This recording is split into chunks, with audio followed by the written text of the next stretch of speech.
Oke, Oke, Kak tes. Prando. Oke, tes. Kita Clear tes ya, suara dulu alhamdulillah ya. Tes nyambung suara ya. dulu ya. KUU Iya, Kak. untuk Jelas nggak Kak kelihatannya? persiapan. Kalau saya jelas. Persiapan. Jelas kalau saya Masih kelihatan. buffering Iya. kayaknya Masih KUU. buffering kayaknya KUU. Oh gitu ya? Iya, Iya, koneksinya Kak. koneksinya Kak. Oh koneksinya, iya mungkin ya. Iya. Ya, Ya, oke KUU. Ini kita masih ada waktu KUU. Ini kita sekitar masih ada 15 waktu menit lagi. sekitar 15 Acara menit nanti lagi. jam 1 Iya. baru kita Acara bisa nanti jam mulai. 1 baru kita Iya, bisa Sambil mulai. menunggu Iya. Sambil Bapak Ibu, menunggu rekan-rekan yang Bapak lain Ibu, mulai rekan-rekan yang lain untuk bisa mulai bergabung. untuk bisa bergabung. Tampaknya sinyal dari KUU buffering ya.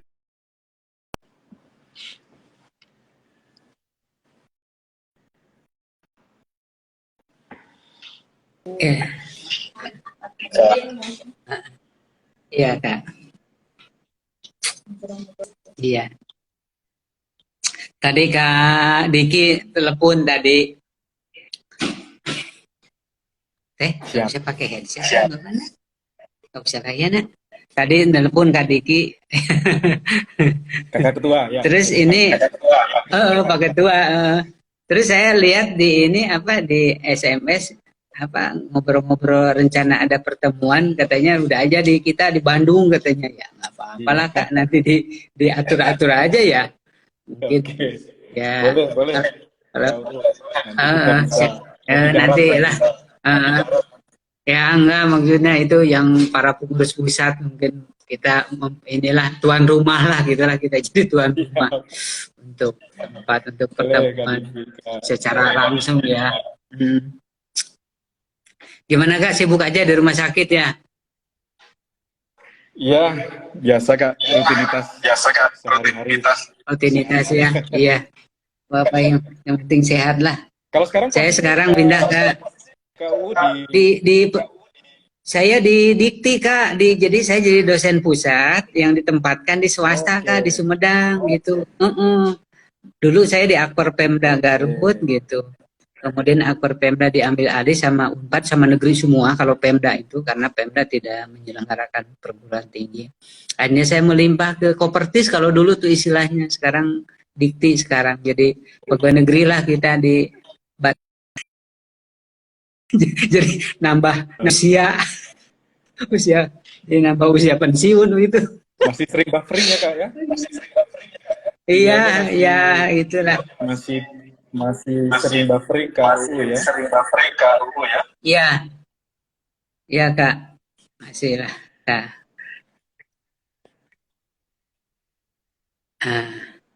Jelas tapi nih. Mudah-mudahan nggak ada gangguan nih.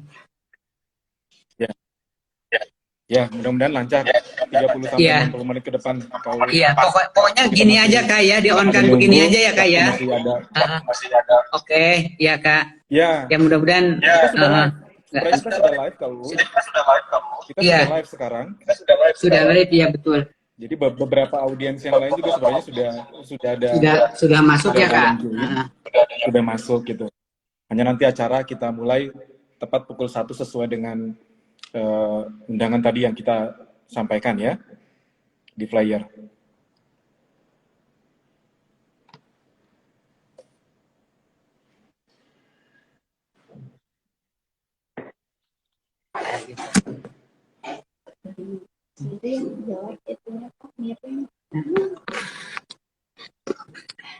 Begini aja nggak apa-apa lah, pegangannya alternatif.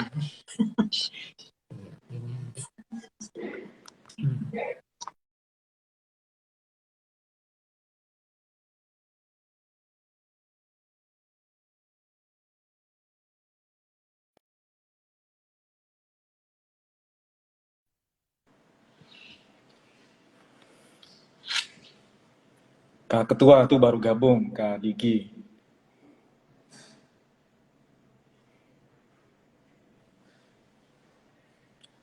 Udah sayang. Iya Pak Ketua tadi itu. Ya.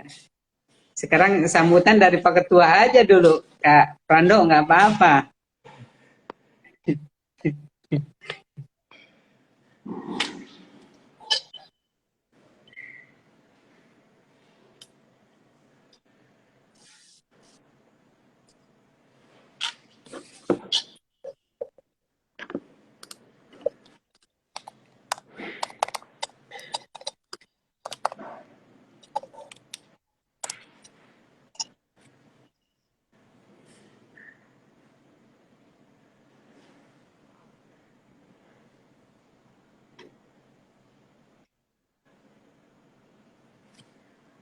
Waktu di sana menunjukkan 12.48 ya, Kak UU ya?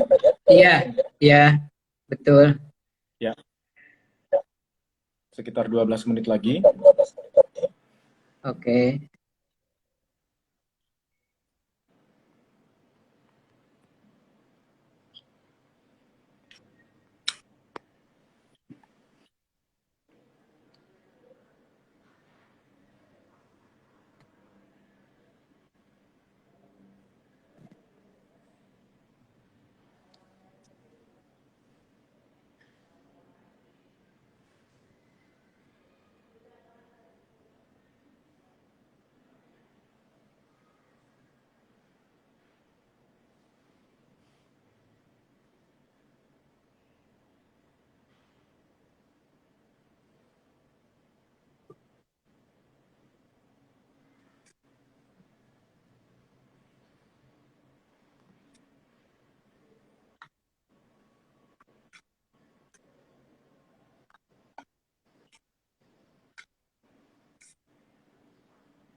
Ya, saya baru testing pertanyaan-pertanyaan, sudah bisa masuk ke sana langsung.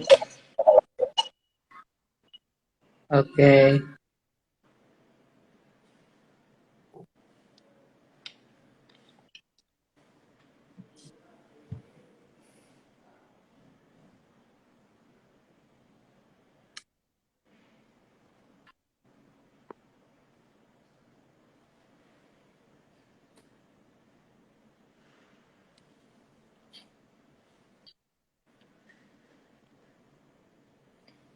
Kalau sekarang di kampus atau di rumah, Kak UU? Di kampus, Kak? Di kampus ya? Di kampus. Ya, Ya, gaul sama anak-anak muda aja. iya. Masih sempat meluangkan waktu untuk kita berbagi ya, Kak UU ya, di tengah-tengah Iya, kesibukannya. pokoknya Kak, kita bersyukur lah ya, kita alhamdulillah diberi kesehatan, kita nambah persaudaraan, banyak teman dan bisa belajar kembali itu. Iya, Apalagi saya sebelumnya rumah sakitan ya, iya, pengalamannya nggak begitu banyak dia ya, saya mah orang lapangan itu, orang akademisi lah gitu. iya, Tapi alhamdulillah saya yang bergabung dengan kakak-kakak dia Marsi, nambah-nambah pengalaman dan mudah-mudahan kita bisa memberikan kontribusi ya Kak ya gitu iya, kan. siap. Dan bagusnya ya Mars itu kan dari kalangan perawat, ada bidan lengkap lah ya gitu. Jadi betul-betul kita ya Mars ini ada apa mempunyai karakteristik memang mempersadukan dari seluruh komponen itu yang Iya. kita bersyukur banget. Tidak hanya dokter, tidak hanya perawat, juga dari kalangan Nah itu dari praktisi IT seperti Itu, saya, Kak. juga Iya, Kak UU iya. bisa bergabung di dalamnya ya. Iya, betul Kak. Iya, Kakak kan Betul. sebenarnya awalnya kan bukan dari medis kan, sekarang Iya. bisa bergabung gitu. Syaratnya adalah Alhamdulillah dan dokter administrasi rumah sakit, Kak UU ya. iya, Iya. iya. Jadi Tahun kan- berapa Kak dulu? Heeh. Kalau saya di Magister Manajemen Rumah Sakit di 2017. Dari Unpad. Oh, 2017 Kak ya. Heeh. Iya, iya, iya. Alhamdulillah, ya masih sempat kita ya ada kesempatan. Saya 2008 Kak. Oke. 2008 ya biasa aja kuliah sambil ini gitu kan, diatur-atur waktu itu Kak. Tapi alhamdulillah memang nambah-nambah kita pengetahuan tentang permasakitan. Siap, siap. Dan cukup banyak sekarang kita di Jawa Barat aja sudah hampir 20-an ya Kak ya? 20-an ya, Kak ya? Iya.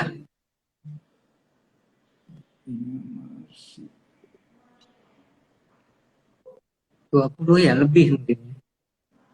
Ini belum Iya, belum 28. semua kita memang.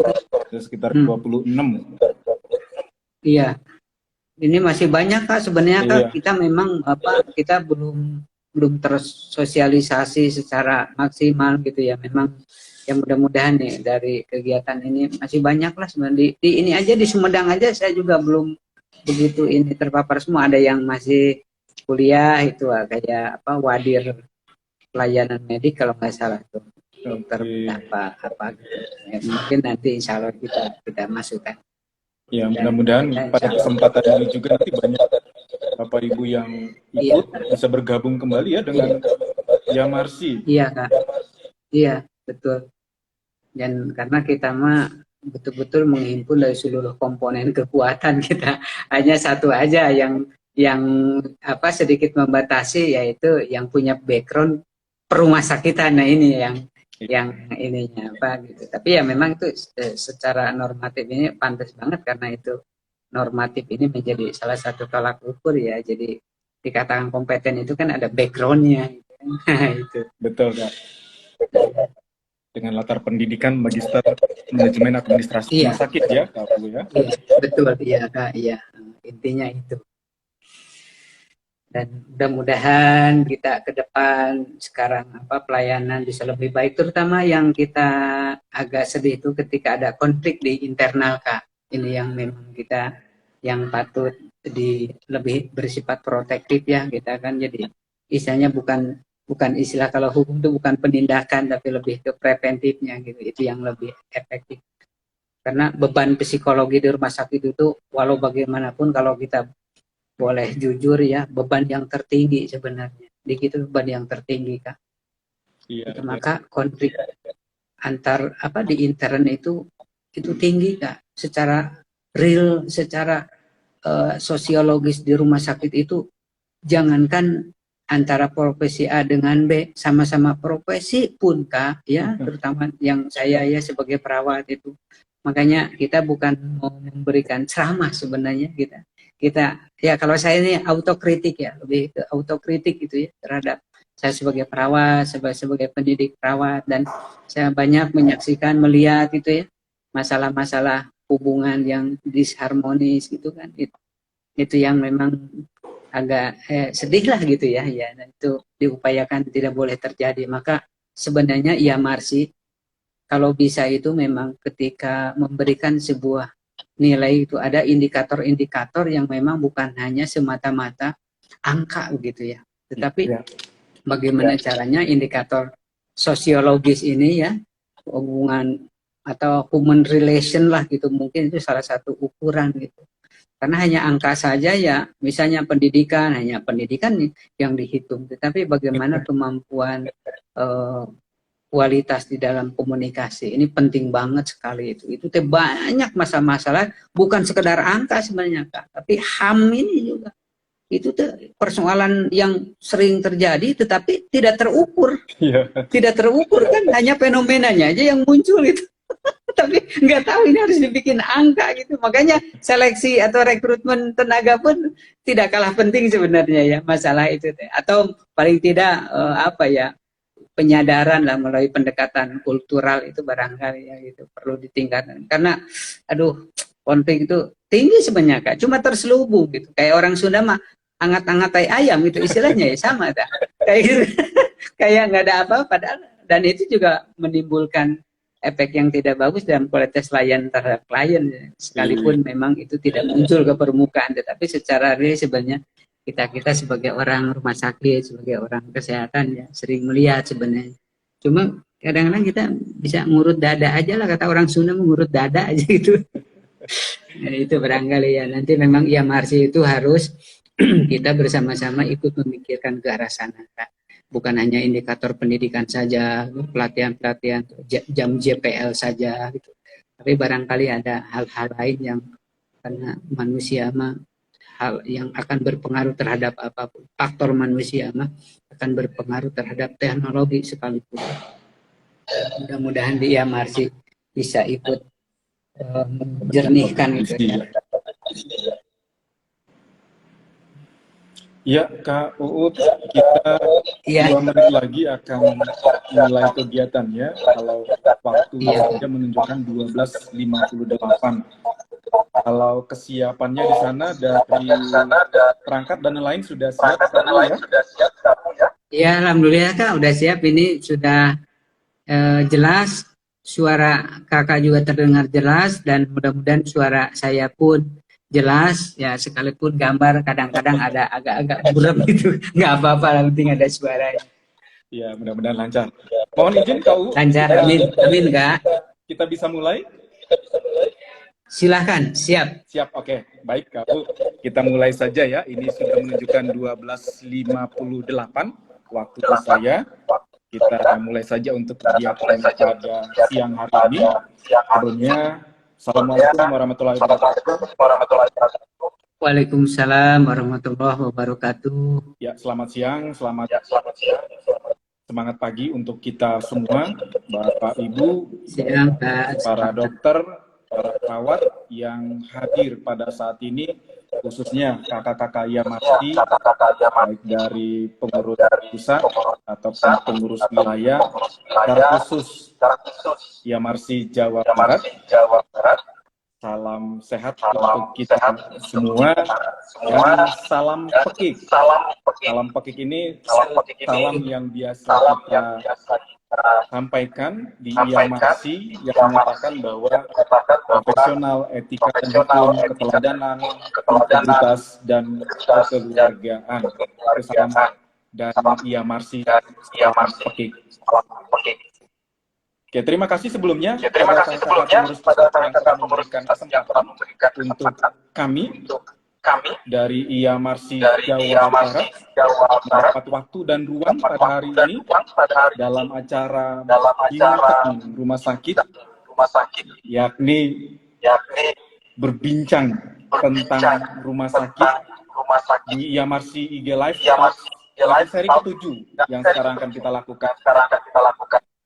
Terima kasih kepada Pak Ketua Umum, Kak Dr. Haryadi Wibowo, Mas, pada Kakak Sekjen yang banyak membantu untuk persiapan hari ini, Kakak Dr. Nungki Nurkasi KMS MKes, dan Kak Ewike Marliana Punyatro MKes, dan secara khusus dua kakak ketua kami yang masih Jawa Barat, kandidat dokter, Dr. Julius Pangki Mars Iskwa. Baik, mohon izin untuk memperkenalkan diri sebagai amanah pada hari ini diberikan saya sebagai host dalam kegiatan IG Live tentang RS. Nama saya Prando Wandi, kegiatan aktivitas saya di praktisi teknologi informasi kesehatan, dan di Yamarsi Jawa Barat saya diberikan kepercayaan sebagai sekretaris Yamarsi Jabar. Saya juga akan memperkenalkan narasumber yang hadir untuk diskusi dan bincang-bincang kita hari ini yang kami banggakan, Kakak UU, biasanya dipanggil Kang UU, Dr. UU Sunaria, SKPS Mars. Jadi Kakak UU ini kelahiran di Ciamis 57 tahun yang lalu ya, sudah 57 tahun, tetapi semangatnya masih semangat muda. Ya, di organisasi beliau aktif juga sebagai wakil ketua di Yamarsi Jawa Barat, juga sebagai ketua PPNI, Persatuan Perawat Nasional Indonesia di Garut ya, kan.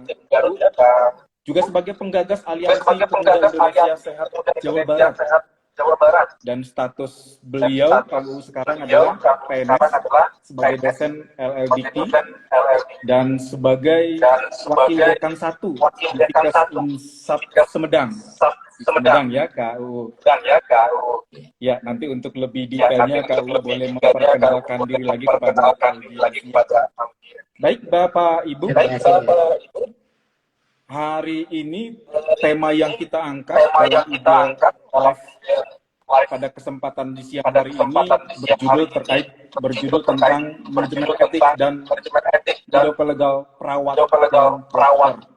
Jadi kalau melihat dari judulnya, nanti akan banyak berdiskusi yang berkaitan dengan etiknya, berkaitan dengan moral, berkaitan dengan hukum, baik itu kita lihat dari tenaga kesehatan, dokter, perawat, dan perawat. Nah, karena sifatnya adalah bincang-bincang atau berbicara atau diskusi, nanti Bapak Ibu, para dokter, para perawat yang ikut join pada diskusi kita dan hari ini, boleh menyampaikan pertanyaan-pertanyaan.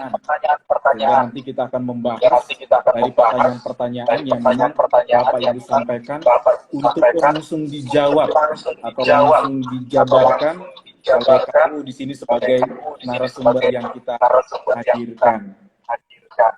Baik, mengenai tema hari ini tampaknya banyak pertanyaan-pertanyaan mungkin yang akan muncul di benak kita ketika berbicara terkait dengan etika, berbicara dengan hukum, berbicara dengan moral, baik itu pendekatan ke perawat atau dokter. Nah, secara umum bagaimana dengan etika profesi, bagaimana dengan fenomena yang saat ini, bagaimana peranan community, peranan keperawatan dan seterusnya, tampaknya mungkin nanti bisa lebih kita diskusikan lebih lanjut bersama Bapak Ibu yang hadir pada saat ini, sekaligus nanti diberikan pencerahan atau jawaban-jawaban, praktek-praktek seperti apa yang terjadi di lapangan yang nanti bisa dibantu dijelaskan oleh narasumber kita pada siang hari ini, Kak U. Mangga silakan Kak U, barangkali ada gambaran secara umum diskusi kita hari ini siang hari ini. Iya, terima kasih Kak Prando, terima kasih. Pada siang menjelang sore ini, saya secara pribadi amat sangat berbahagia bisa bersilaturahmi, bisa bertemu dengan para pengurus melalui media ini, juga para peserta. A'udzubillahi minasyaitonirrajim. Bismillahirrahmanirrahim. Assalamualaikum warahmatullahi wabarakatuh. Waalaikumsalam. Bismillah, alhamdulillah, wassalatu wassalamu ala rasulillah wa ala alihi wa sahbihi wa ala. Rabbi shrah li sadri wa yassir li amri wahlul 'uqdatam min lisani yafqahu qawli yafqahu ali. Alhamdulillah, yang pertama saya menyampaikan penghargaan yang setinggi-tingginya para pengurus Yamarsi Kak Hari yang begitu mobile ya, aduh subhanallah, apresiasi saya betul ya. Buat saya bukan ini ya, bukan karena di media ini saya sampai benar-benar ya, dan ini patut bangga Pak, dan salah satunya ada kita ya Kak Prando ya, ada saya, ada Kakak dan ada yang lainnya. Kami bangga sekali, dan juga para pengurus pusat ya yang begitu membantu, dan kapanpun komunikasi melalui media, berbagai media itu selalu respon ya, begitu cepat ya. Ketidaktahuan saya itu terasa sekali. Betul Kak, ini jam kasarannya 24 jam kayak Kanike, kakak-kakak yang lainnya para pengurus. Kak Hari jam berapa subuh sudah udah menyampaikan salam, malah saya kedahuluan. Nah ini hebatnya di Yamarsi ya, ini ya satu kebanggaan ya Kak. Kemudian juga yang saya hormati Ketua Yamarsi Jawa Barat Kak Diki, yang baru saja saya berkomunikasi, banyak yang dibicarakan ya, dan para pengurus Yamarsi Jawa Barat, juga para anggota Yamarsi yang ada di berbagai provinsi, baik yang sudah dilantik maupun yang belum, yang baru akan, dan insya Allah kita menjadi satu kesatuan di dalam Yamarsi ini, melewati batas daerah, melewati batas suku dan agama, tetapi kita semua mencari nilai-nilai kebaikan, dan ini bangganya saya secara pribadi di Yamarsi. Kemudian juga saya mengaturkan banyak terima kasih para ketua organisasi yang seminat ya, yang saling mendukung, yang bahu-membahu, dan juga tim pakar ya, tim pakar Jawa Barat, tim pakar Yamarsi Pusat yang begitu banyak memberikan masukan-masukan yang saya tahu persis, sering mendengar, sering melihat dukungan-dukungannya, saling menguatkan begitu. Dan juga yang saya banggakan, saya hormati, yaitu para peserta talkshow ya di sore hari ini. Dan sebenarnya kita dengan Pak Prando tidak ingin menggurui, tetapi kita berdiskusi, berbagi, kita saling memberi dan menerima ya Kak. Betul. Kita karena masing-masing punya ini ya, setiap personal tuh punya experience ya, punya pengalaman di klinik, saya punya pengalaman dan melihat, merasakan, menyaksikan baik di tataran pendidikan maupun tataran klinik, dan kita sering melihat fenomena-fenomena ya, melihat empiristik sosial yang ada terutama di lingkungan kita, di rumah sakit atau di pelayanan kesehatan yang lainnya. Dan pada kesempatan ini doa saya juga doa semua ya para pengurus IAM Marsi dari Sabang sampai Merauke, doa kami untuk tenaga kesehatan dimanapun. Dan kebetulan 12 Mei kemarin ini memang itu merayakan International Nurse Day ya, Hari Perawat Dunia. Dan juga sebelumnya Kak, Hari Perawat kita ya, nasional yang belum begitu lama diselenggarakan. Dan alhamdulillah Kak Prando ya, dukungannya tuh dari IDI ya, dari IBI, dari YAKMI dan seluruh organisasi kesehatan itu sangat apresiasi ya. Sangat apresiasi, saya menyaksikan sendiri ya, dari kabupaten, dari kabupaten ke provinsi, dan dari seluruh organisasi yang ada. Nah ini sekarang bedanya saat ini Kak, saya tidak maksud untuk ini ya, tetapi ini fakta sosial ya, begitu.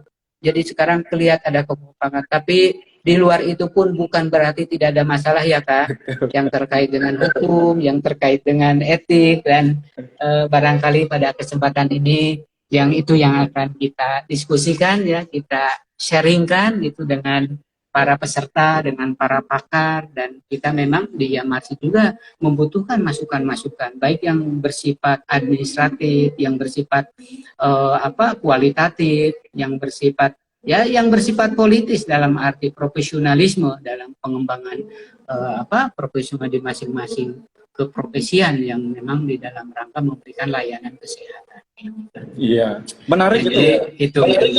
Iya Kak, betul Pak. Memang makanya betul, saya sebenarnya nggak ini ya, tetapi di dalam kesempatan ini betul-betul interest ya, sekalipun saya masih banyak kekurangan, oleh sebab itu kami butuh masukan-masukannya, dan kita juga memang turun urun rembuk ya, bukan hanya Yamarsi saja, bisa juga Yamarsi dengan para pendiri organisasi yang seminat, termasuk daripada stakeholder yang lainnya, baik stakeholder rumah sakit maupun stakeholder pemerintahan, termasuk stakeholder para pelaku ya, katakan para politisi sebagai sebagai regulatornya kan begitu. Kita juga perlu dukungan-dukungan dan masukan-masukannya, dan mudah-mudahan juga para stakeholder yang lain juga bisa mendengar apa yang disampaikan oleh pihak kami dari Yamarsi, dan di dalam Yamarsi itu berbagai macam katakanlah yang membidangi lah begitu ya di kesehatan, banyak berbagai macam sifat dan karakteristik, kemudian juga tugas dan fungsi daripada masing-masing profesi. Itu Kak. Untuk sementara barangkali itu saya ini barangkali sekarang silakan Kak Ando untuk membuka itu. Terkait dengan fenomena tadi yang disampaikan, kita baru kurang lebih merasakan bagaimana era pandemi, hampir 2 tahun kita rasakan.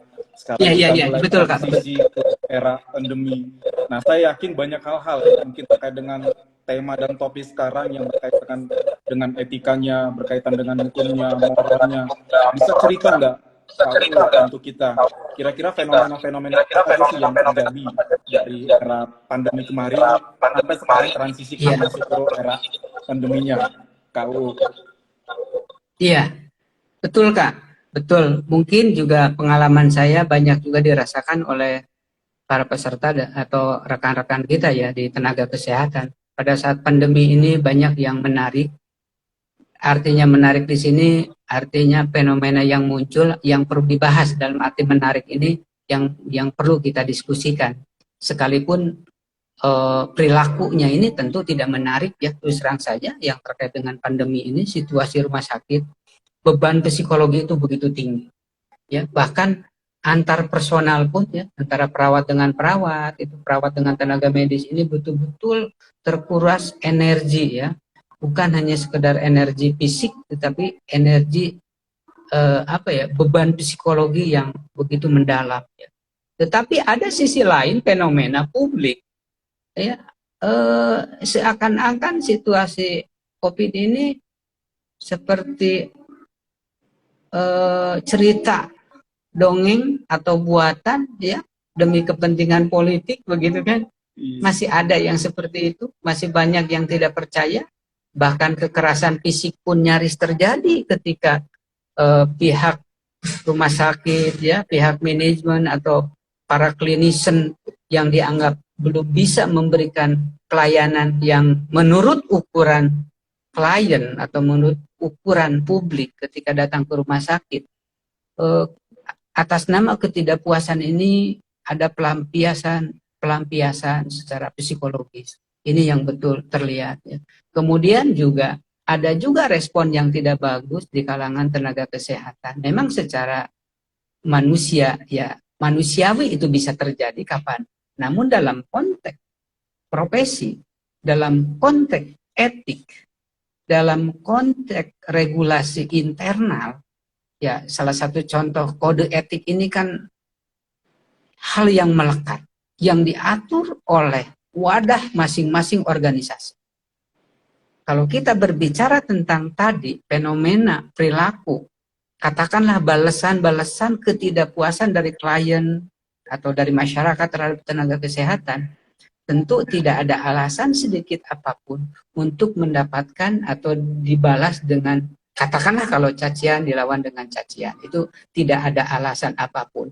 Karena memang konsekuensi kita sebagai tenaga kesehatan, Kak Prando, memang besar sekali konsekuensi, dan itu resiko hidup lah katakan. Karena saya mengalami, Kak, saya mengalami diludahi sama pasien, mengalami betul gitu ya, Kak ya, betul gitu.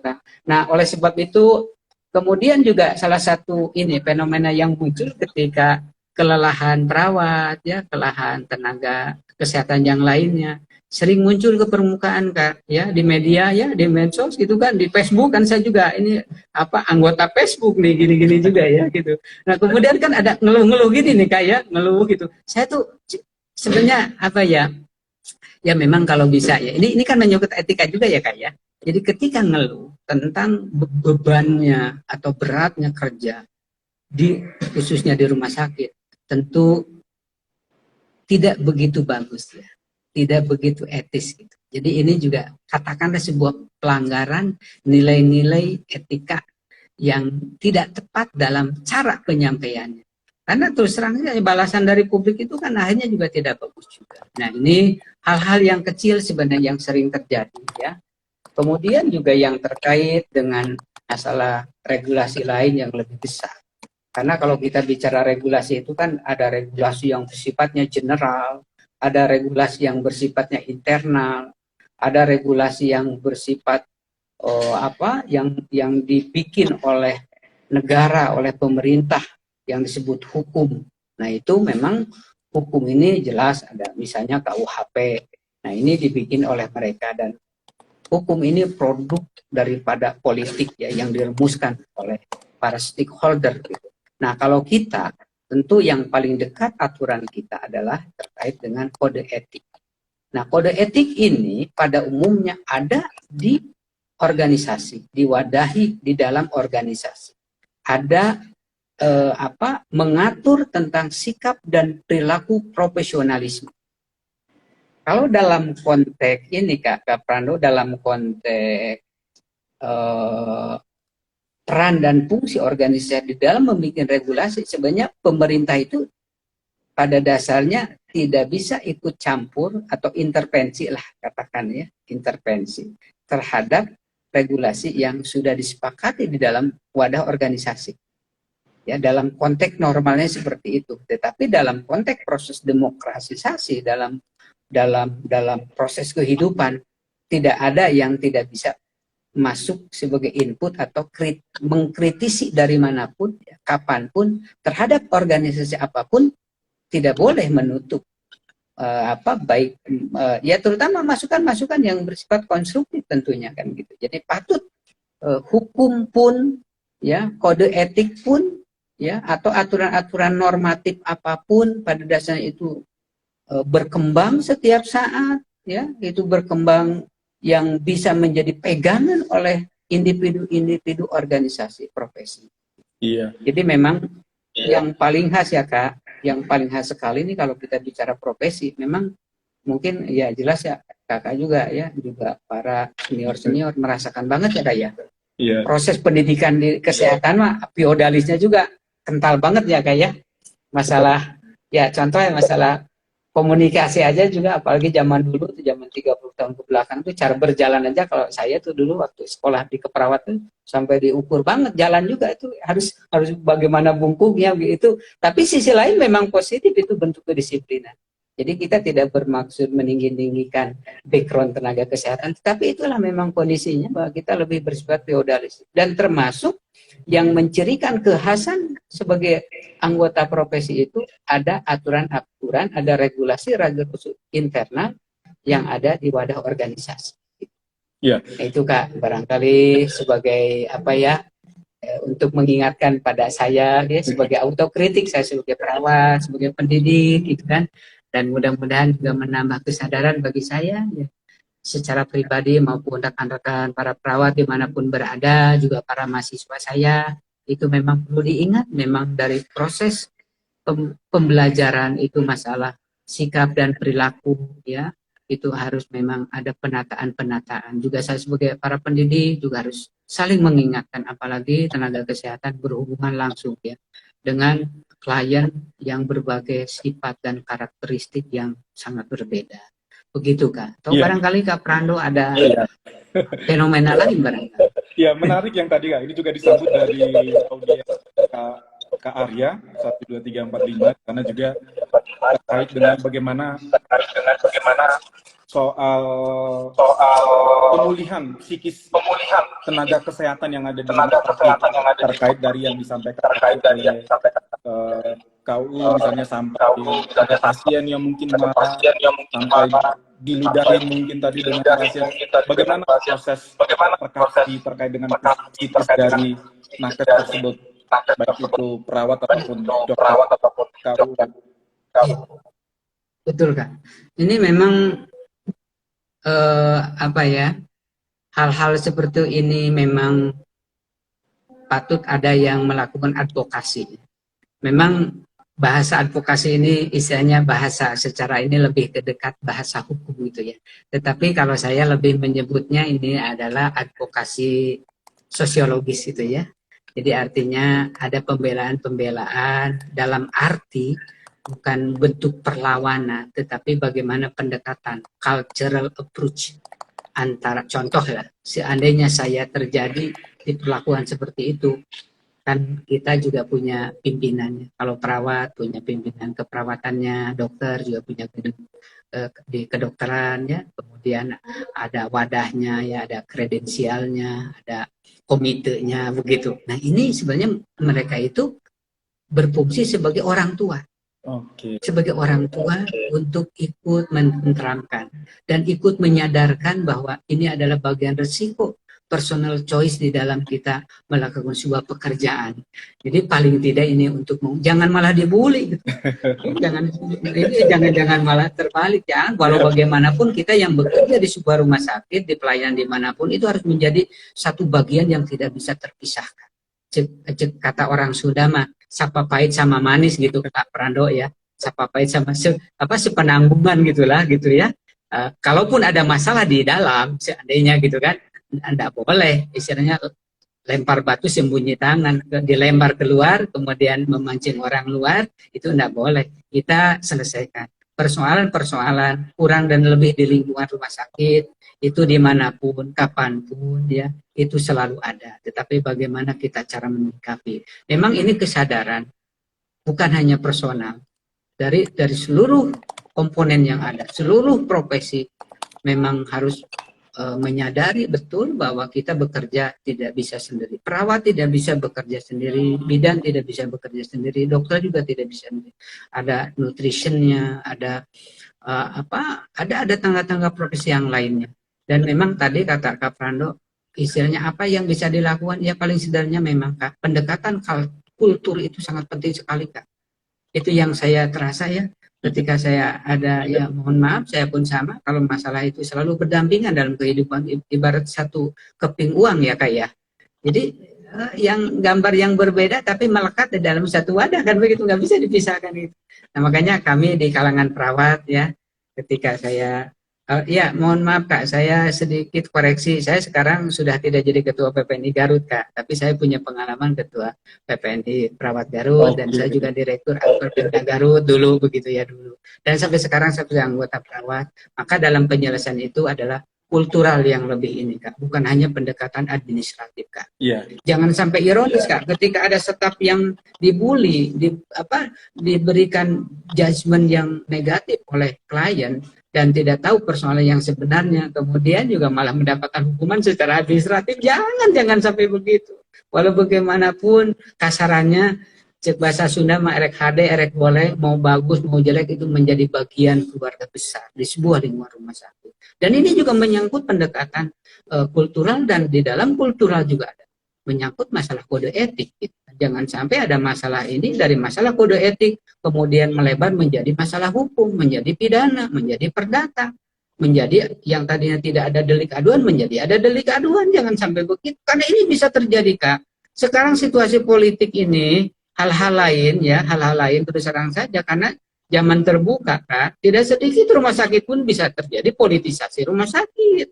Ya, ini fenomena yang jadi memang obrolan kita ini banyak sekali, bisa melebar ke mana-mana, karena kita bicaranya antara hidup dan masalah sebenarnya. Ya. Kita bicara masalah dan hidup yang tidak bisa dipisahkan. Dan itu sering, ini menyangkut etika. Ya. Dan etika juga mengikat, etika tenaga kesehatan di sebuah rumah sakit harus berkode etik. Ya. Itu harus menjadi satu ikatan dan kesepakatan, dan ini juga menunjukkan nilai integritas secara personal maupun secara organisatoris. Maka tetap kalau saya secara pribadi Kak, pendekatan kultural, ya, pendekatan agama, pendekatan budaya Kak, ya gitu.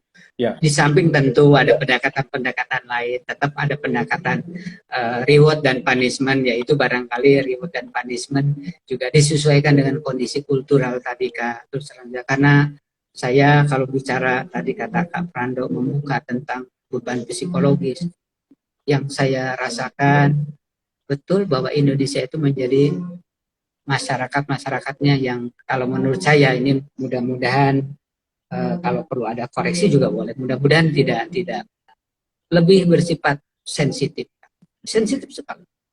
Dan kalau kita bicara kualitas sensitivitas personal itu di rumah sakit nggak ada di tempat lain Kak. Dan jarang yang membahas tentang itu Kak. Jarang dimunculkan. Jarang dijadikan catatan-catatan. Seolah-olah itu hanya personal choice. Itu pilihan pribadi, itu risiko pribadi. Ya tentu tidak begitu. Walau bagaimanapun para stakeholder di rumah sakit, stakeholder keperawatan, ya ada di komite medik, komite keperawatan, ada kredensial. Mari kita bahu-membahu, kita bersama-sama, gitu Kak. Oke, jadi artinya di sini komite-komite yang ada di rumah sakit, komite medik, komite keperawatan memiliki peran yang penting ya Kak, ya, yang vital terkait dengan pemulihan psikis nakes tadi yang disampaikan. Dan ada juga sangat ya. Dan kita juga dapat titipan ini dari Kak Arya juga, bahwa harapannya YAMARSI dapat membantu pemulihan psikis nakes di rumah sakit.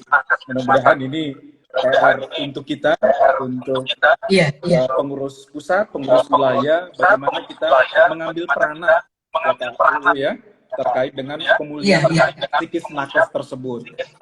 Baik, Kak UU, ini masih ada lagi pertanyaan dari kakak kita YAMARSI Jawa Barat, Kak Eri. Jadi ada pertanyaannya begini, Kak UU. Bagaimana cara penerapan ataupun kewenangan klinis dari PK1 sampai dengan PK4 di rumah sakit jika dikaitkan dalam ranah komite keperawatan, Kak UU? Iya. Oke, ini pertanyaan yang sangat bagus ya, dan memang secara normatif Kak, ini sebenarnya sudah ada ukuran-ukurannya ya, sudah ada ukuran-ukurannya seperti kayak PK1 ya, PK1 itu kan ada persyaratan normatifnya gitu. Jadi memang komite medik ya itu kan mempunyai fungsi komite keperawatan mempunyai fungsi melakukan inventarisir sumber daya manusia yang ada.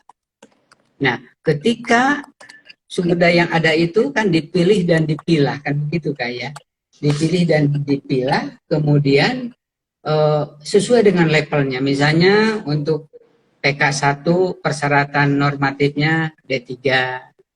Nah, kemudian pelatihannya misalnya sekian lama, ya, ada pelatihannya. Kemudian bekerjanya sudah berapa lama, dia punya pengalaman di kliniknya berapa lama. Masuklah ke PK1. Begitu juga PK2 dan PK3. Tetapi persoalannya bukan di situ. Itu lebih persoalan-persoalan yang bersifat normatif. Tetapi ada persoalan-persoalan di mana peran dan fungsi, ya, untuk menunjukkan peran dan fungsi perawat itu secara profesional, secara proporsional, maka wadah-wadah yang ada di rumah sakit, ya, terutama di komite keperawatan. Nah, ini betul-betul jeli melihat. Yang kedua, jeli apa yang kurang. Yang ketiga, jeli apa yang harus dilakukan, pendekatan apa yang harus dilakukan.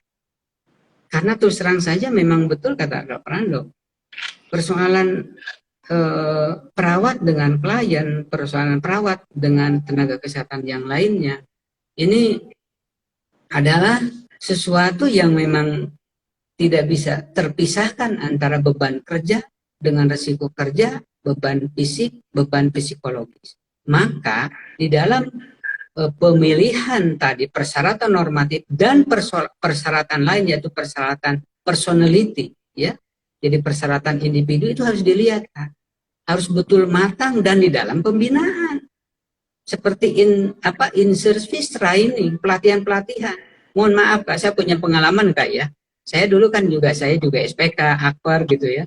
Ketika saya belum mampu memberikan tindakan seperti suntik intramuskuler, intrakutan, subkutan, kemudian memberikan tindakan NGT gitu Kak ya. Saya kan dibimbing betul kan, sampai saya lihe sampai bisa. Kemudian ketika ada peningkatan pendidikan dibimbing dengan dasar-dasar ilmiahnya. Nah, ini di dalam penempatan orang harus sesuai the right man on the right place.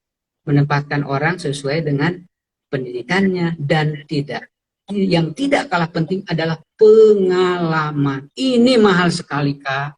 Mahal sekali. Saya S2 keperawatan bisa. Tidak menjamin saya sudah lihat yang infus. Memberikan masang NGT. Tidak menjamin. Tetapi ada yang lulusan murid saya D3. Teman-teman saya yang lulusan D3 yang pernah belajar bersama di satu kampus. Malah ketika saya sakit pun mereka yang memberikan tindakan yang lebih pintar daripada saya. Yang konon katanya saya sebagai dosennya. Nah ini Pak. Maka kalau saya peran di tubuh keperawatan, organisasi keperawatan yang ada di rumah sakit, ya, ini harus betul-betul matang dan cerdas dalam menempatkan orang, bukan hanya sekedar normatif Kak. Jadi ukuran normatif sudah jelas Kak. Kalau PK1 pendidikan D3, plus pengalaman sekian, plus pelatihan, PK2, 3 dan lain sebagainya. Yang paling penting bagaimana peran sebagai pengampu wadah organisasi. Itu Kak. Jadi memang maka menempatkan orang juga termasuk para leader, ya, para pimpinan keperawatan juga harus matang menempatkan seorang perawat yang menjadi leader, gitu kan. Bagaimana leadershipnya, bagaimana human relation-nya, bagaimana komunikasi terapeutiknya, bagaimana dia bisa mencontohkan sebagai role model. Kalau mohon maaf ya, kalau ada perilaku yang kurang pantas, kurang etis gitu kan. Dan itu fenomena ada yang seperti itu kan. Masih makanya sekarang kan zaman milenial mah pendekatannya udah beda Kak. Zaman milenial mah sulit juga kalau cara-cara feodalis yang zaman saya 30 tahun dulu sekolah. Sekarang harus ya gayanya mengikuti gaya zaman, gaya kultural dan pendekatan sekarang harus lebih rasional, kemudian yang bersifat open minded di dalam pendapat-pendapat juga harus dibuka keran deregulasi input dan output. Jadi harus menerima masukan dan juga harus mau menerima dikritisi, ya. Misalnya dari kalangan perawat, kepala ruangan mengkritisi di komite keperawatan, nggak apa-apa. Yang penting punya tata krama. Jadi pada dasarnya ini adalah proses pembelajaran. Iya, the right man, the right place ya, KU ya. Nah, iya, terkait dengan pengalaman KU, biasanya bagaimana cara manajemen bisa mengolah atau mengatur terkait dengan perawat-perawat yang senior yang sesuai dengan tadi penempatan orang, penempatan yang sesuai dan seterusnya terkait dengan senioritas tadi Kak Uu. Seorang perawat Ya. yang senior tentu memiliki tantangan tersendiri bagaimana untuk memberikan pengarahan terkait dengan perubahan-perubahan yang diharapkan oleh manajemen di sebuah rumah sakit. Pengalamannya Kak Uu gimana? Iya Kak, betul. Memang ini memang bukan perkara mudah ya, terus terang saja ya. Saya ingin berbicara tentang manusia, sedikit gambaran tentang manusia. Memang manusia secara secara alamnya itu ada institusional, personality institusional. Jadi ada nilai-nilai sikap perilaku yang bersifat bawaan, gitu kan. Dan itu melekat sekali. Nah, yang kedua, manusia juga bisa dipengaruhi di samping tadi karakteristik yang sudah ada, yang sudah melekat sebagai institusi lah katakan dalam konteks psikologi. Nah, dia juga punya pengalaman buruk dan jelek. Yang ketiga, dia punya pendidikan plus pelatihan. Pelatihan adalah bagian daripada pendidikan. Bedanya kalau pelatihan kan ya kayak lebih bersifat spesifik ya Kak. Nah ini sebenarnya Kak, maka kalaulah terus terang saja tidak mudah untuk meluruskan, harus menyesuaikan dengan kondisi katakanlah pola lama untuk berubah, beradaptasi dengan pola yang baru. Tidak semua orang ya orang namanya juga itu mah orang mah bisa perawat, bisa bidan, bisa dokter, bisa spesialis dan lain, termasuk para leader yang tidak ingin mencoba beradaptasi dengan lingkungan baru, dengan situasi baru, dengan tuntutan-tuntutan baru, baik tuntutan normatif maupun tuntutan kualitatif. Contoh tuntutan kualitatif itu kayak tuntutan bagaimana sih pola pendekatan yang sekarang itu harus dirubah. Kemudian tuntutan normatif ya tadi, apa yang bisa harus beradaptasi si karyawan itu, terutama karyawan senior. Ya kalau saya sebagai karyawan, walau bagaimanapun perubahan yang terjadi, kalau kita tidak bisa mau merubah, ya kita juga harus mau dirubah.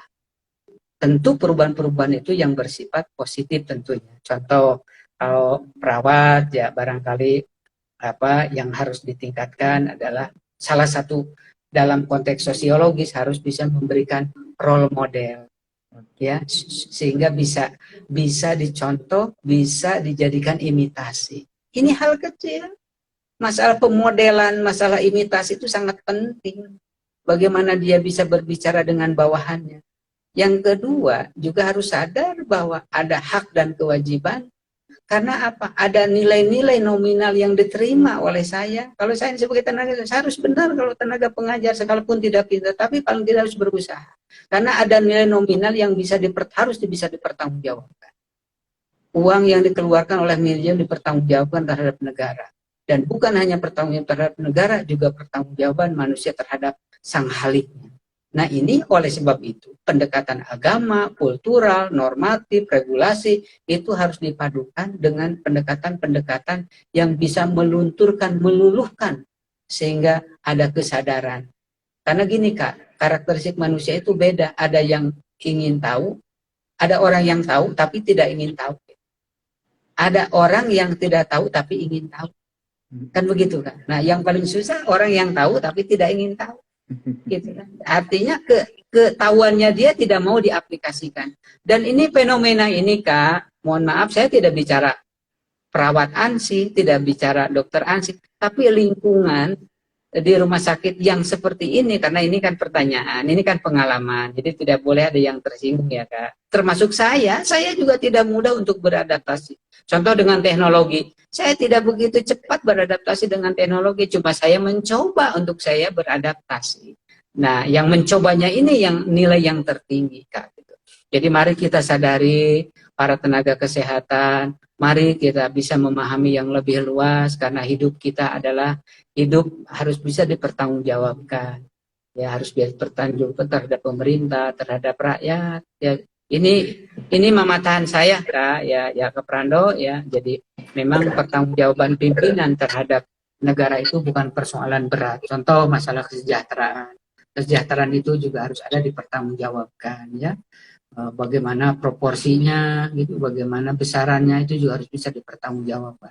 Jadi memang kalau kita berbicara pertanggungjawaban ya memang tidak mudah dan memang sangat berat. Apalagi kalau kita bicara tentang ya mohon maaf ya kan, sama kah agama yang lain pun masalah imaniah ya tentang pertanggungjawaban dari manusia terhadap sang kuasa sama begitu nilainya sama gitu kan. Artinya itu yang memang kalau saya harus menyadari tentang itu dan kita sadar beradaptasi, berubah dan ada keinginan untuk berubah.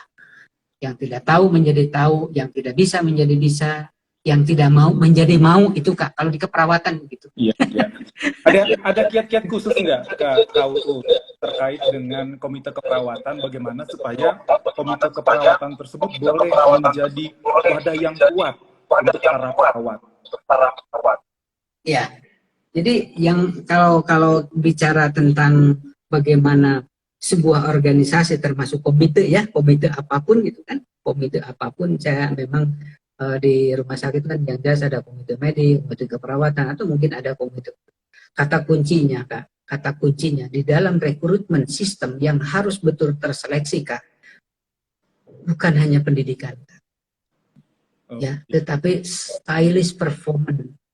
Makanya kalau di psikologi Pak, itu betul-betul terukur ya, kemudian indikatornya jelas Kak, itu yang paling penting. Jadi kebanyakannya kita yang ukuran normatifnya yang lebih dominan. Karena tadi Kak, ingat Kak, terus terang saya ini mengingatkan saya, jadi kalau orang secara institusionalnya memang bisa dilihat daripada karakteristiknya, katakanlah ada kekurang pasan dalam kebutuhan sebuah organisasi seperti rumah sakit, maka di dalam rekrutmen untuk leader ini harus matang sekali. Intinya harus matang. Yang kedua, memang stakeholder di atasnya, katakanlah direktur rumah sakit, itu harus memberikan sebuah stimuli, mendorong untuk pendekatan-pendekatan. Kata kuncinya bukan hanya normatif, kan kalau bicara normatif pendidikan misalnya harus dua keperawatan, gitu kan. Nah, para stakeholder di komite keperawatan khususnya, karena ini katakanlah pengalaman atau pertanyaan dan lain sebagainya terkait dengan keperawatan. Nah ini makanya pimpinan itu harus matang di dalam pendekatan cultural approach, kemudian ada pendekatan-pendekatan yang bersifat holistik. Kalau di keperawatan begitu kan, pendekatan holistik.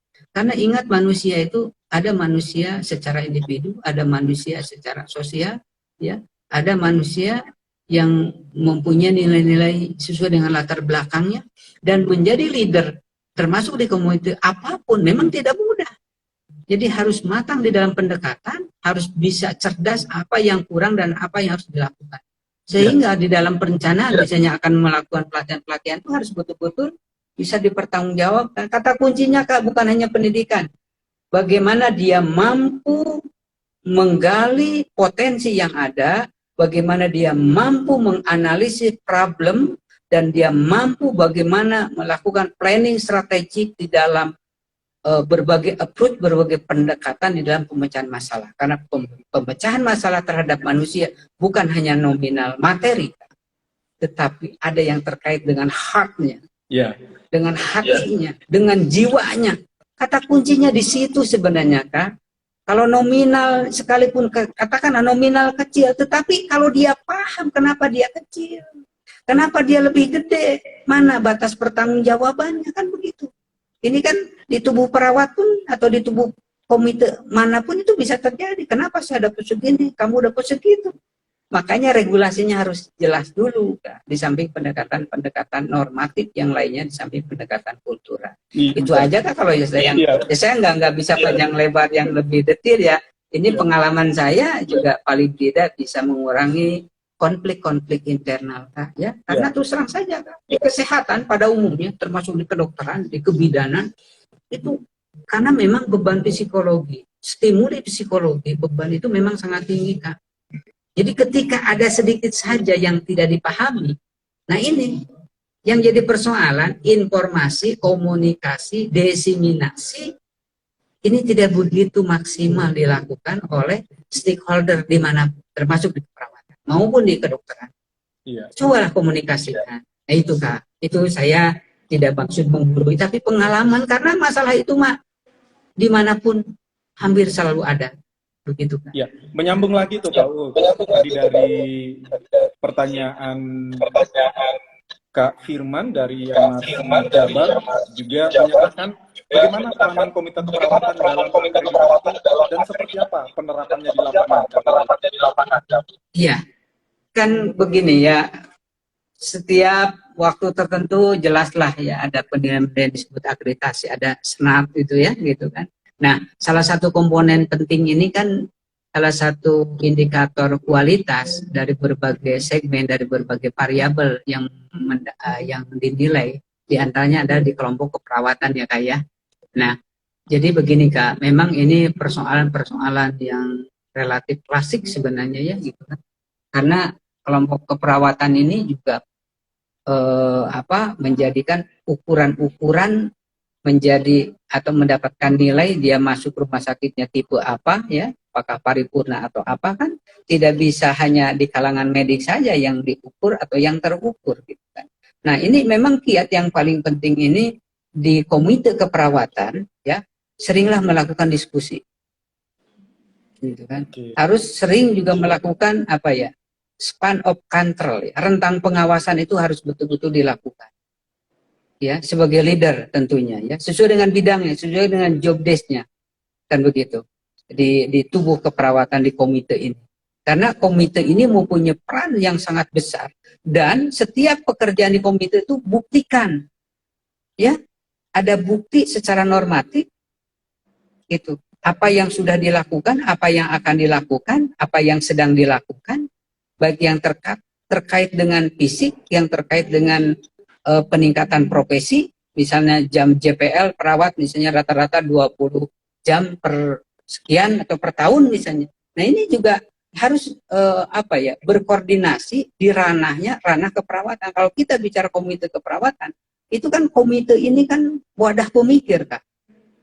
Komite ini adalah wadah orang-orang yang mampu berpikir. Komite ini adalah sebagai partner leader, itu kan, baik komite keperawatan, komite medik, ini adalah komite ini kan non struktural, kalau tidak salah kan non struktural, tapi fungsinya ini sebagai apa? Sama juga melakukan evaluasi, dia mengkoordinir, kemudian dia juga memberikan masukan terhadap pimpinan rumah sakit atau memberikan masukan terhadap pimpinan di atasnya. Jadi intinya, yang pertama memang apa yang harus ada di dalam job desk daripada komite itu. Yang kedua, syukur-syukur ada inovatif dan kreativitas, minimal standar pokoknya. Tentu para senior kita yang ada di komite keperawatan pasti tahulah tugas dan fungsi di komite, tetapi pada prinsipnya bahwa komite ini suatu wadah kepercayaan sebenarnya. Tidak semua orang bisa masuk komite. Contoh komite keperawatan, komite medik itu kan orang-orang yang mampu, di samping dia tahu bagaimana kehidupan di klinis, dan dia juga beradaptasi dengan lingkungan manajerial begitu. Dan dia sebagai bisa berfungsi sebagai pengawas. Maka komite keperawatan supaya rumah sakit berkualitas, dengan tentu kalau kita bicara kualitas ada angka kan begitu.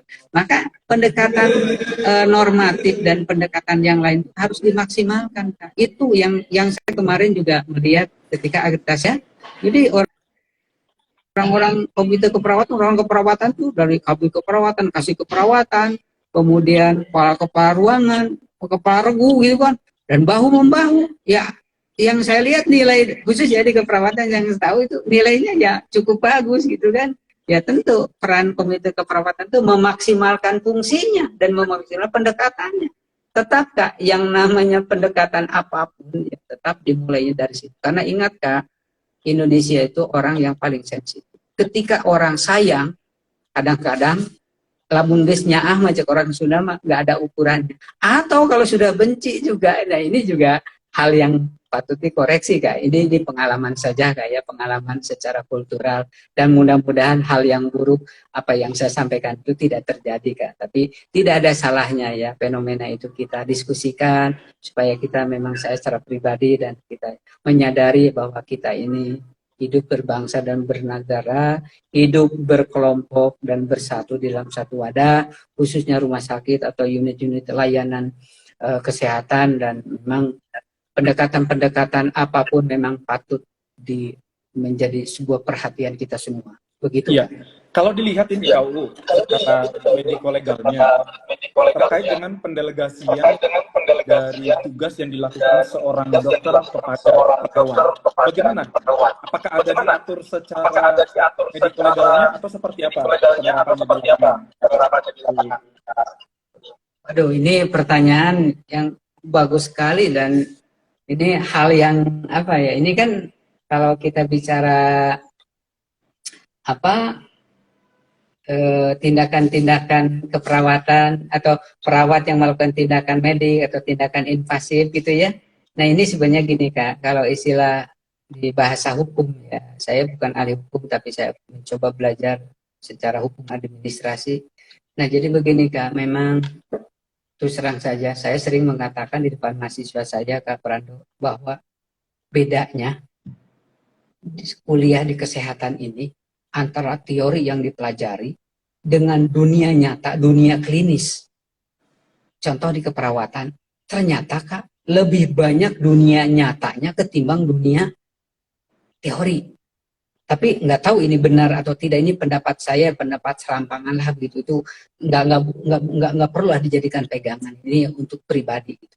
Nah, jadi begini Kak, artinya saya ketika jadi perawat, kita tahu sekarang semuanya ada regulasi Kak. Keperawatan, lahirlah undang-undang keperawatan Kak. Saya salah satu orang yang pidato itu saya di MPR untuk lahir undang-undang keperawatan gitu Kak.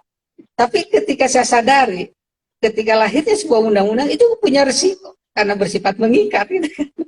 Nah, sekarang kalau tadi masalah pendelegasian atau katakan kan gini, kalau kita bicara medik atau bicara legal aspek itu kan ada di mana-mana ya Kak ya, bukan hanya di kedokteran saja, bukan hanya di keperawatan saja. Nah, ini hal yang sangat sensitif Pak. Sebaiknya seharusnya setiap tindakan-tindakan yang itu menjadi bagian tindakan yang harus dipertanggungjawabkan oleh medik, dan tindakan itu kan secara umum mana mungkin semua bisa dilaksanakan oleh dokter Kak. Dan saya ini pelaku, saya dulu waktu di Puskesmas tuh Kak, sehari 60 Kak, saya meriksa pasien. Saya menentukan diagnosa ICD 9 itu yang di Puskesmas Kak, ya. Ada itunya, ada kodenya tuh kan. Kalau yang gastritis ini kodenya. Kan saya bikin resep Kak. Saya meriksa, terus saya merekomendasikan untuk diperiksa ke laboratorium. Apa kalau leukositnya tinggi, eritrositnya tinggi, atau kreatininnya tinggi, atau laju nap darahnya bagaimana, itu kayak medis kan Kak? Bukan kayak seperti medis yang saya seorang perawat. Nah, bagaimana yang di rumah sakit? Di rumah sakit pun nggak jauh beda. Nah, di rumah sakit memang banyak tindakan-tindakan invasif yang dilakukan oleh perawat. Secara normatif, bahwa invasif itu adalah punya medik. Tetapi the real existingnya, itu hampir tidak mungkin semua dilaksanakan oleh seorang dokter. Nah, bagaimana upaya-upayanya, kan ini yang harus dijawab oleh kita. Maka ya, wadah yang ada di rumah sakit, komite keperawatan, komite kedokteran, ayo kita bikin satu katakanlah regulasi internal. Kenapa? Karena seandainya ada delik aduan, misal ada masalah, kita tidak saling lempar gitu kan. Tetapi kita cegah dengan ada catatan-catatan yang bisa dijadikan catatan pertanggungjawaban. Katakan atas legalitas sebuah tindakan dilakukan oleh tenaga perawat misalnya. Harus jelas. Si klien namanya dapat apa, dengan cara bagaimana pemberiannya, kan tepat obat, tepat orang, tepat cara, tepat dosis. Misalnya saya sering melakukan pasang kateter dulu Kak, nggak ada tuh catatannya Kak. Yang dokternya cuma satu pun ikut rapat ke kecamatan, rapat ke dinas kesehatan, wah kemana-mana saya jadi dokternya, dan saya menentukan diagnosa betul, gitu kan. Kateterisasi saya pasang tanpa saya komunikasikan, boroning komunikasi atau zaman baheula. Dan saya melakukan itu, hacking dalam, hacking luar. Bahkan visum pun dokter itu tanda tangan setelah saya lakukan semua. Oh, ini kematiannya akibat misalnya fraktur basis kranii misalnya, kata dokter. Semua saya yang melakukan. Jadi walau bagaimanapun catatan-catatan medik yang ada, perawat dan saya adalah saksi hidupnya. Oleh sebab itu minimal untuk mengurangi beban hukum. Ini kita bicara sudah lari ke ranah hukum. Sedangkan kalau kita bicara hukum, itu kan bicaranya pidana, perdata, dan hukum yang dibikin oleh penguasa. Beda dengan etika dan etika, beda dengan kode etik. Gitu. Nah, kalau kita bicara delik aduan, bicara hukum, ketika perawat melakukan tindakan itu, pinta tanda tangannya, pinta parapnya. Nah, memang ini saya secara pribadi, saya berpikir benar Kak tentang ini. Ini pertanyaan yang sangat, ini mohon maaf saya juga tidak merasa bisa gitu ya. Tetapi paling tidak saya sedikit bahasalah praktek-praktek hukum, bahasa-bahasa hukum, kemudian teknis-teknis hukum. Secara otodidak saya mempelajari itu, apalagi saya akan berdiskusi seperti ini. Oleh sebab itu, lakukanlah upaya ada catatan. Dan catatan ini sebagai pertanggungjawaban hukum. Minimal, serendah apapun ini bukti catatan hukum yang bisa memberikan sebuah keringanan, paling tidak seandainya ada apa-apa. Dan istilah kata-kata pendelegasian secara bahasa hukum, saya juga perlu kita diskusikan kembali istilah kata-kata pendelegasian. Karena kalau pendelegasian itu harus ada hitam di atas putihnya, dan pendelegasian juga mempunyai kekuatan hukum. Sedangkan perawat di dalam melakukan tindakan invasif, kan kalau invasif secara definisi operasional, kalau tidak salah nih, tolong dikoreksi oleh para audien, kan setiap tindakan apapun yang memasukkan satu alat ke dalam tubuh, ke dalam organ, itu invasif. Sedangkan perawat maka sabidinten sapopoe ya melakukan tindakan itu.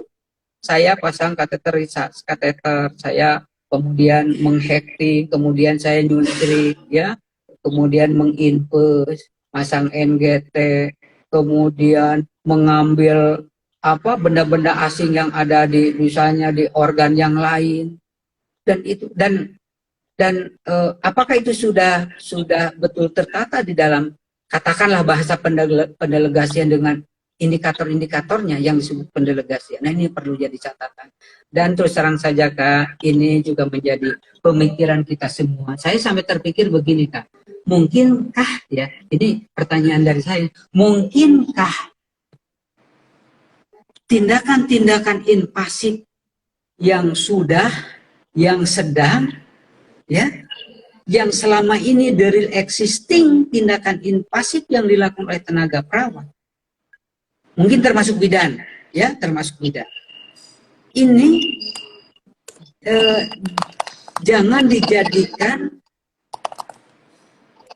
catatan hukum dalam penyimpangan secara hukum. Bagaimana kalau tindakan-tindakan itu yang sudah ada, yang sudah melekat, itu harus ada upaya kekuatan hukum yang menjadi bagian bersama. Ini memang menarik Kak kalau bicara ini. Saya seorang perawat dan saya beradaptasi dengan lingkungan bidan, beradaptasi dengan lingkungan kedokteran karena hidup gaul dengan mereka dan mereka juga dengan kita, kita juga dengan mereka. Terutama yang dikatakan pekerjaan-pekerjaan perawat. Apakah mungkinkah ada upaya hukum atau kejelasan hukum di dalam tindakan invasif yang dilakukan di luar kedokteran, tetapi mempunyai kekuatan hukum? Nah ini memang pemikiran, saya nggak tahu apa dianggap mantas atau kagak, saya nggak tahu nih Kak, ya Kak Prando ya. Tetapi logika saya bicara, karena apa kekuatan hukum? Kalau kita bicara alasannya yang pertama, contoh di keperawatan atau mungkin di kebidanan, praktek tindakan invasif itu ada di dalam kurikulumnya. Ketika kurikulum hadir, berarti ada hadirnya lembaga pendidikan dengan berbagai level. Hadirnya lembaga pendidikan, hadirnya pengakuan sebuah proses pendidikan. termasuk kurikulum yang terkait dengan tindakan-tindakan keterampilan. Yang disebut keterampilan itu ada di antaranya ya praktek-praktek yang dikerjakan oleh seorang perawat yang secara hukum itu ada di tubuh undang-undang kedokteran. Bahkan di undang-undang kedokteran memakai alat-alat kedokteran atau simbol-simbol secara fisik itu menjadi haknya dokter. Nah ini Kak, ini memang perlu pemahaman kan gini, intinya begini, yang saya pikir gini Kak, dasarnya hukum lahir ke alam dunia ini kan atas dasar kebutuhan. Atas dasar kebutuhan tuh berdasarkan logika dan pendekatan ilmiah. Lahirnya sebuah ilmu itu kan dari fenomena yang muncul. Kalau selama ini fenomena seorang perawat seperti saya, perawat UU Sunaria yang melakukan tindakan-tindakan invasif yang biasa dikerjakan dan memang didukung ada sekolahnya, kemudian ada kurikulumnya. Apakah tidak mungkin ini menjadi semacam kesepakatan hukum dan juga harus ada satu pendekatan kultural yang saling memahami sehingga saling melengkapi. Jangan sampai ada masalah begini Kak. Kalau ada masalah, ini mohon maaf Kak, mohon maaf di kalangan medis, mohon maaf karena saya juga tidak ingin punya masalah dengan siapapun dari pernyataan saya. Jangan sampai ketika ada masalah itu dianggap menjadi masalah seseorang, katakan masalah perawat. Apalagi sekarang perawat sudah mempunyai undang-undang kan gitu Kak. Bahkan kalau kita bicara undang-undang kan semua pekerjaan yang dikerjakan itu mempunyai risiko hukum dan ada akibat hukum, apalagi ada undang-undang gitu. Nah sedangkan selama ini perawat banyak melakukan tindakan medik gitu. Ya ini mah pemikiran yang agak jauhnya ya seperti itu. Saya berpikir apakah mungkinkah, bisakah? Karena pekerjaan perawat dengan dokter itu ada gray area Kak. Jadi ada area yang abu-abu Kak, yang selama ini dikerjakan bersama. Dan saya ini termasuk pengajar tentang anatomi, tentang fisiologi, bahkan tentang patologi Kak. Jadi Kak Prando ini pengetahuan buat para dokter ya. Saya ini begini-begini saya ngajar patofisiologi, bagaimana proses perjalanannya sehingga lahirnya sebuah diagnosa. Begitu juga di kedokteran mempelajari anatomi, fisiologi, itu ilmu-ilmu yang bersifat kalau ini makan ilmu pokok ya, di samping ilmu lain, ilmu adaptif kayak psikologi, antropologi itu jelas. Jadi keperawatan dan kedokteran kalau kita bicara tingkat kesulitan mah relatif sama dengan kebidanan. Kalau bicara tingkat kesulitan relatif sama kan. Hanya persoalannya ada persoalan hukum yang dikatakan pendelegasian. Maka untuk ke depan mungkinkah itu diselesaikan secara hukum dengan pendekatan ilmiah dan kultural. Jangan dilewati pendekatan kultural mah. Pendekatan agama jangan dilewati. Bukan hanya ilmiah dan ilmiah tidak menyentuh jiwanya. Bukan hanya akal tapi harus budi. Akal dan budi. Ini Kak ocehan saya. Mohon maaf Kak Prando. Siap, luar biasa. Sharing berbagi hari ini hampir 1 jam lebih berbagi dengan kita. Hati-hati lagunya Kak. Aduh ini mohon maaf saya ocehan ini mudah-mudahan saya tidak salah-salah banget gitu. Ya, mudah-mudahan kita dapat insight dan Bapak Ibu, para dokter, para perawat yang hadir yang hari ini bisa mendapatkan insight karena sifatnya adalah diskusi, bincang-bincang. Saya kembalikan kepada para dokter, para perawat untuk membuat satu kesimpulan. Nah, terakhir sebelum kita akhirin KUU, ada satu closing statement yang bisa diberikan sebagai pandangan untuk kita bisa melangkah lebih maju terkait dengan proses etik, proses hukum, proses moral yang tadi cukup luas disampaikan oleh KUU. Iya Kak, terima kasih Kak Prando. Alhamdulillah ya kita menjelang akhir dan tentu sebelum saya akhiri saya ingin mengucapkan permohonan maaf dulu Kak, takut lupa ya Kak. Permohonan maaf atas segala kurang dan lebihnya dan mudah-mudahan kita semua diberikan kemudahan, diberikan rahmat dan hidayah oleh Allah Subhanahu wa taala dan kita selalu berbaik sangka ya terlepas ada kurang dan lebihnya dimanapun siapapun, terutama rekan-rekan yang ada di rumah sakit, mari kita saling memahami, saling mengoreksi, dan kita saling membuka diri bahwa seluruh profesi yang ada pada akhirnya akan menjadi satu kesatuan. Jadi seluruh aktivitas itu mempunyai tujuan. Tujuan untuk masyarakat adalah healthy dan wealthy, sehat dan bahagia. Tentu bahagia juga harus ada sehat, tidak mungkin sehat tanpa tanpa sehat secara fisik maupun sehat secara psikologis. Itu Kak, jadi bersatu menjadi sebuah kekuatan, dan salah satu organisasi yang saya cintai adalah IAMRC, mempersatukan dengan pekiknya. Itu barangkali Kak, mohon maaf, mudah-mudahan tidak puas atas ocehan saya Kak Frando ya. Terima kasih sangat. Salam semua. Terima kasih sangat. Terima sudah acara kita pada sore hari ini untuk Bapak Ibu dokter perawat yang memberikan warna dalam informasi di dalam diskusi-diskusi kita. Kami undang untuk bergabung dengan IAMRC. Nanti ada kontak yang bisa dihubungi untuk kita bisa berdiskusi. Dan IG Live ini akan melakukan acara rutin di program dari IAMRC yang akan dilakukan secara kontinu untuk kita bisa berbagi bersama. Mohon maaf kalau ada yang tidak berkenan, yang kurang pas untuk para Bapak Ibu dokter perawat yang hadir pada saat ini. Maka kami ucapkan wassalamualaikum warahmatullahi wabarakatuh. Salam sehat, salam pekik. Terima kasih. Waalaikumsalam warahmatullahi wabarakatuh. Salam pekik untuk semua. Terima kasih semua Kak. Sehat selalu, bahagia selalu. Salam semua para senior kita Kak. Ya, salam hormat semua untuk Kang Hadi. Siap Kak. Oke. Bu Sekjen, terima kasih, dan Ketua IAMRC Jawa Barat. Terima kasih. Kami akhiri. Terima kasih. Salam Pak Ketua IAMRC Jabar, Kak Diki, semua Pak, Kak Hari, semua. Terima kasih. Kami akhiri.